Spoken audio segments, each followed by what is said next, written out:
যতীন্দ্রনাথ মুখোপাধ্যায়, যাকে তোমরা সবাই বাঘা যতীন নামে জানি। তার আসল নাম হচ্ছে যতীন্দ্রনাথ মুখোপাধ্যায়। ইনি ছিলেন একজন ব্রিটিশ বিরোধী বাঙালি বিপ্লবী নেতা। এই বাঘা যতীন বা যতীন্দ্রনাথ মুখোপাধ্যায়, তাকে আমরা বাঘা যতীন বলে কেন জানি? আসলে একটা বলা আছে, মানে আগে কথিত আছে, যাকে বলা হয় যে এই যতীন্দ্রনাথ মুখোপাধ্যায় তিনি নাকি একবার কোনো অস্ত্র ছাড়াই খালি হাতে একটা বাঘকে মেরেছিলেন। ভাবা যায়, কোনো অস্ত্র না নিয়েই। তাই জন্যই নাকি তাকে বাঘা উপাধি দেওয়া হয় এবং ভালোভাবে বলা হয় বাঘা যতীন, এবং সেই নামেই কিন্তু সবার কাছে তিনি পরিচিত হয়ে আছেন। তো এই যতীন্দ্রনাথ মুখোপাধ্যায় কবে জন্মেছেন? তার জন্ম হয়েছিল 1879 খ্রিস্টাব্দের 7 ডিসেম্বর। কোথায় জন্মেছিলেন? কুষ্টিয়া জেলার কয়া গ্রাম। এবং তার পিতার নাম বা বাবার নাম ছিল উমেশচন্দ্র মুখোপাধ্যায়, এবং মায়ের নাম কি ছিল?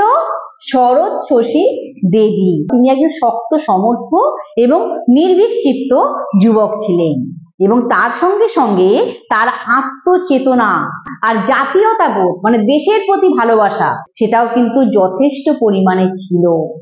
সেই কারণে তিনি যখন তার প্রথম কর্মজীবন শুরু করেন, তখন কিন্তু তিনি বাংলার যে গভর্নর, সেই গভর্নরের ব্যক্তিগত সচিবের সরকারি চাকুরে ছিলেন।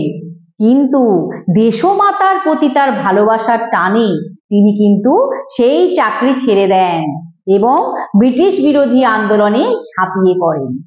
যে তিনি ছিলেন যে বাঙালি যে বিপ্লবী সংগঠন, তার নাম হচ্ছে যুগান্তর, সেই যুগান্তর দলের নেতা।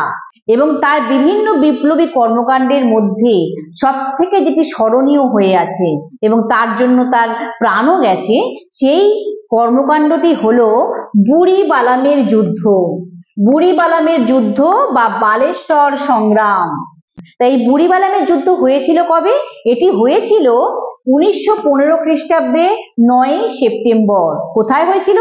বুঝতেই পারছো, বুড়িবালাম নদীর তীরে, সে কারণে এই যুদ্ধের নাম বুড়িবালামের যুদ্ধ।